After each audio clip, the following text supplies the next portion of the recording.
ओम नमः शिवाय। भगवान शिव की उपासना का पर्व महाशिवरात्रि इस साल 1 मार्च 2022 को मनाई जाएगी। इस मौके पर लाखों श्रद्धालु शिव मंदिरों में जाकर रुद्राभिषेक करते हैं। बहुत से लोग शिवरात्रि का व्रत करते हैं और रात्रि जागरण भी करते हैं। भगवान शिव में आस्था रखने वाले और महाशिवरात्रि का व्रत करने वाले लोग शिवरात्रि कथा जरूर पढ़ते और सुनते हैं। मान्यता है कि इससे भक्तों की आस्था और ज़्यादा मजबूत होती है। तो आइए सुनते हैं महाशिवरात्रि व्रत कथा। पुरानी काल में किसी वन में एक भील रहता था। उसका नाम गुरुद्रुप था। उसका परिवार बड़ा था। वह बलवान और क्रूर स्वभाव का होने के साथ साथ क्रूरतापूर्ण कार्य भी करता था। वह प्रतिदिन वन में जाकर हिरण और अन्य जानवरों को मारता और वहीं रहकर नाना प्रकार की चोरियां करता था। उसने बचपन से ही कोई शुभ कर्म नहीं किया था। इस प्रकार वन में रहते हुए उसे काफी समय बीत गया। एक दिन बड़ी सुंदर और शुभ कारक शिवरात्रि का त्योहार आया, किंतु वह दुरात्मा घने जंगल में निवास करने वाला था, इसलिए उसके बारे में नहीं जानता था। उसी दिन उसके माता पिता और पत्नी भूख से व्याकुल होकर उससे खाने की मांग करने लगे। उनके बार बार याचना करने पर वह तुरंत धनुष लेकर चल दिया और हिरणों की शिकार के लिए सारे वन में घूमने लगा। उसे उस दिन कुछ भी नहीं मिला। सूर्य अस्त हो गया। इससे उसको बड़ा दुख हुआ कि मैं क्या करूं और कहां जाऊं। उसे कुछ नहीं मिला। घर में जो बच्चे हैं उनका तथा माता पिता का क्या होगा। जो मेरी पत्नी है उसकी भी क्या दशा होगी पता नहीं। मुझे कुछ लेकर ही घर जाना चाहिए। ऐसा सोचकर शिकारी जलाशय के समीप पहुंचा और वहां पानी में उतरने का घाट था।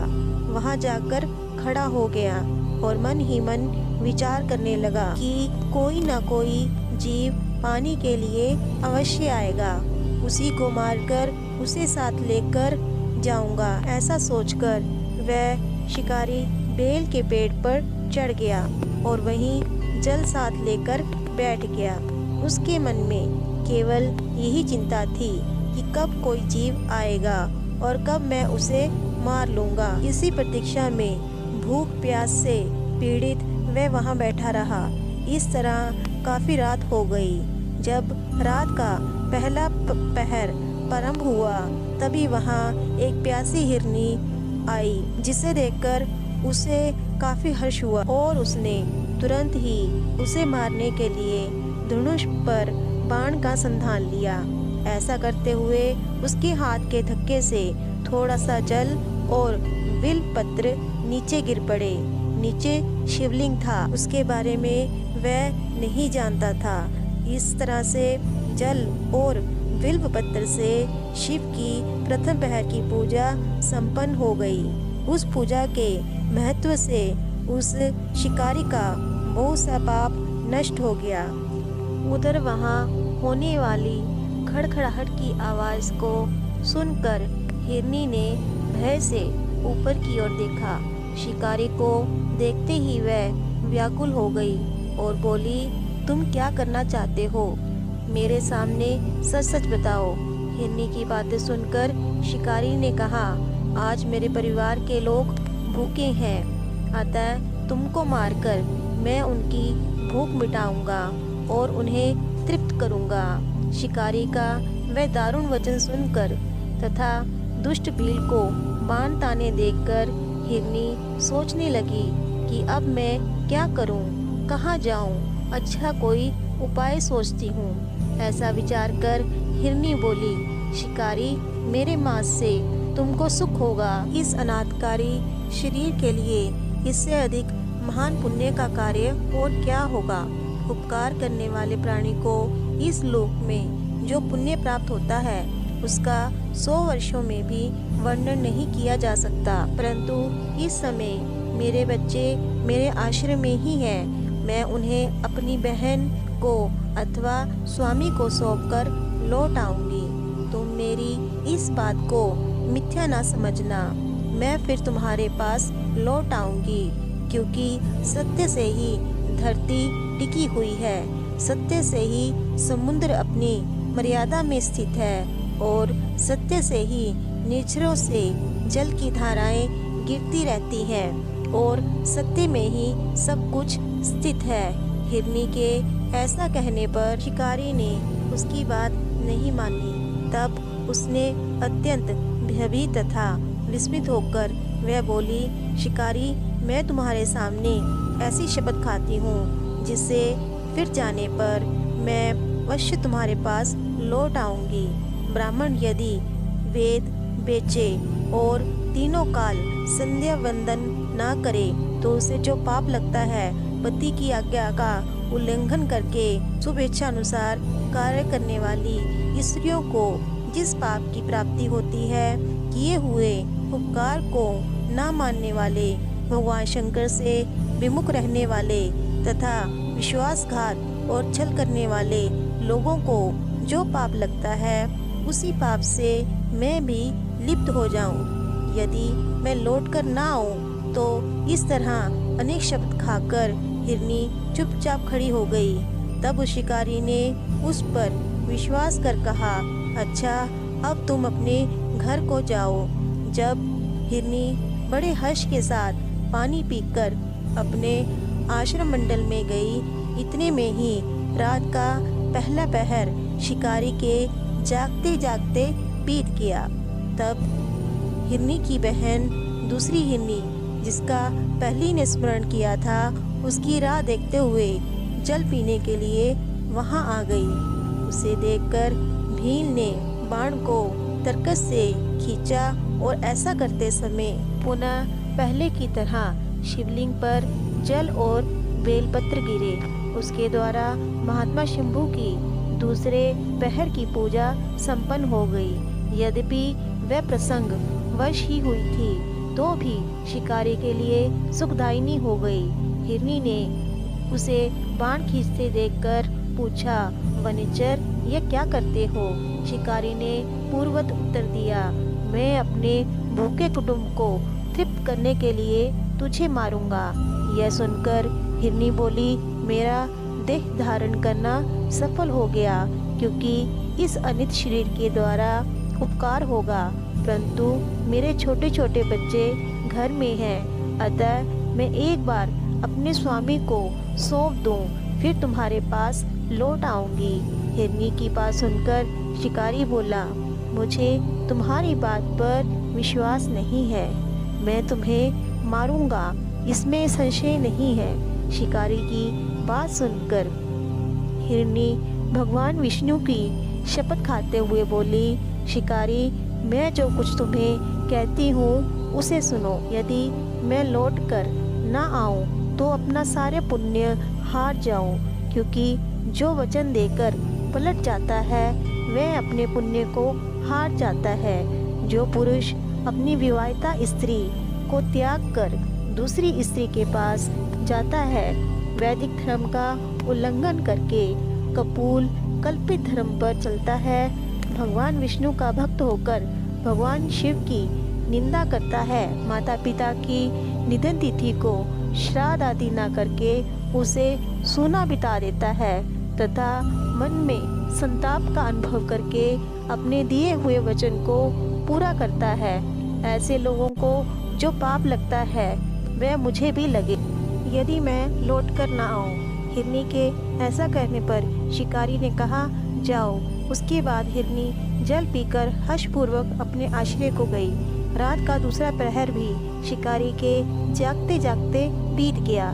इस समय रात का तीसरा पहर शुरू हो जाने पर हिरनी के लौटने में बहुत विलंब हुआ जानकर शिकारी उसकी खोज करने लगा।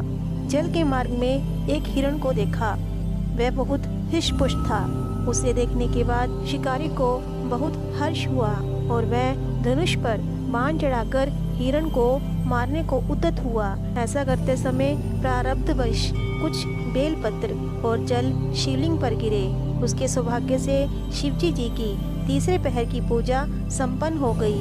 इस तरह भगवान ने अपनी दया दिखाई और पत्तों के गिरने की आवाज़ सुनकर उस हिरण ने शिकारी की ओर देखा और पूछा, क्या करते हो? शिकारी ने उत्तर दिया, मैं अपने कुटुंब की भूख शांत करने के लिए तुम्हारा वध करूंगा।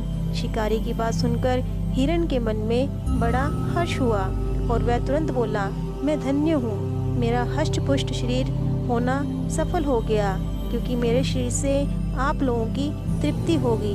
जिसका शरीर परोपकार के काम में नहीं आता, उसका सब कुछ व्यर्थ चला गया। जो सामर्थ्य होते हुए भी किसी के काम नहीं आता, उसका सामर्थ्य व्यर्थ चली जाती है।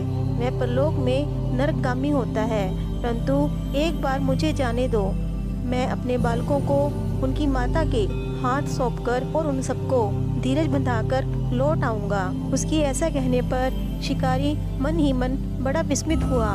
उसके हृदय तो शुद्ध हो गया था और उसके सारे पाप नष्ट हो चुके थे। उसने हिरण से कहा, जो यहाँ आए वे तुम्हारी तरह बात बनाकर चले गए, परंतु अभी तक यहाँ नहीं लौटे। हिरण, तुम भी संकट में हो, इसलिए झूठ बोलकर चले जाओ, फिर आज मेरा जीवन निर्वाह कैसे होगा? शिकारी की बात सुनकर हिरण बोले, शिकारी मेरी बात सुनो, मुझ में असत्य नहीं है। सारा चराचर ब्रह्मांड सत्य पर ही टिका हुआ है। जिसकी वाणी झूठी होती है, उसका पुण्य उसी समय नष्ट हो जाता है। तथापि शिकारी, तुम मेरी सच्ची प्रतिज्ञा सुनो।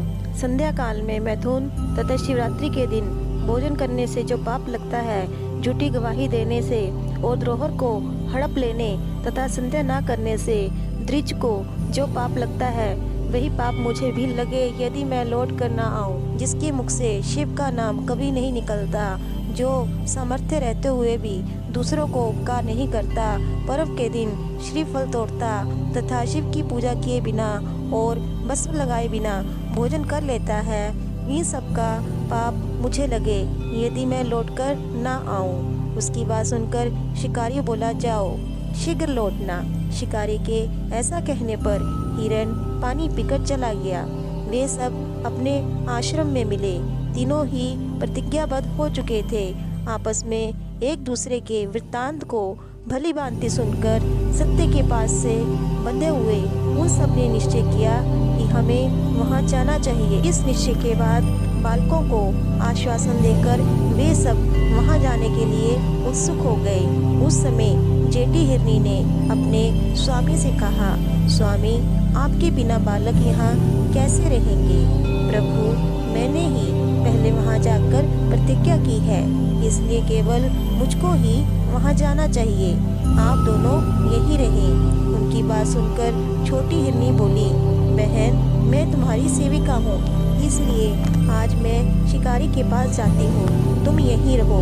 यह सुनकर हिरण बोले, मैं ही वहाँ जाता हूँ, तुम दोनों यहाँ रहो, क्योंकि बच्चों की रक्षा माता से ही होती है। स्वामी की यह बात सुनकर दोनों हिरनी बोली, प्रभु, पति के बिना इस जीवन को धिक्कार है। तब सब ने अपने बच्चों को सांत्वना देकर उन्हें पड़ोसी के हाथ सौंप दिया और स्वयं शीघ्र ही उस स्थान को प्रस्थान किया जहाँ शिकारी उनकी प्रतीक्षा कर रहा था। उन्हें जाता देखकर उनके सब बच्चे पीछे पीछे चले आए। उन्होंने यह निश्चय किया था कि माता पिता की जो गति होगी वही हमारी भी हो। उन सबको एक साथ आया देखकर शिकारी को बहुत हर्ष हुआ। उसने धनुष पर बाण रखा। उस समय पुनः जल और बेलपत्र शिव के ऊपर गिरे। इससे शिव की चौथे पहर की पूजा भी संपन्न हो गई। उस समय शिकारी का सारा पाप तत्काल भस्म हो गया। इतने में दोनों हिरनी और हिरण बोल उठे, शिकारी, शीघ्र ही कृपा करके हमारे शरीर को सार्थक करे। उसकी बात सुनकर शिकारी को बहुत आश्चर्य हुआ।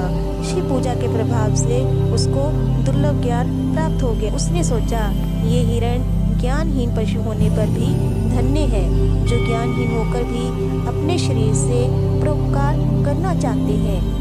लेकिन धिक्कार है मेरे जीवन को कि मैं अपने अनेक प्रकार के कुकर्मों से अपने परिवार का पालन करता रहा। अब उसने अपने बाण रोक लिए और मृगों से कहा, वे धन्य हैं, और उन सबको वापस जाने दिया। उसके ऐसा करने पर भगवान शंकर प्रसन्न होकर तत्काल उसे अपने दिव्य स्वरूप का दर्शन करवाया तथा उसे सुख समृद्धि का वरदान देकर गुह नाम प्रदान किया। भक्तों, यह वही गुह था जिसके साथ भगवान राम ने मित्रता की थी। भक्तों, शिवरात्रि की कथा यही समाप्त होती है। आपको कथा अच्छी लगी हो तो ज़्यादा से ज़्यादा लाइक और शेयर करें तथा ऐसी पौराणिक कथाओं को जानने के लिए अभी हमारे चैनल को सब्सक्राइब करें। फिलहाल आज की वीडियो में इतना ही। हमें इजाज़त दें। आपका बहुत बहुत शुक्रिया।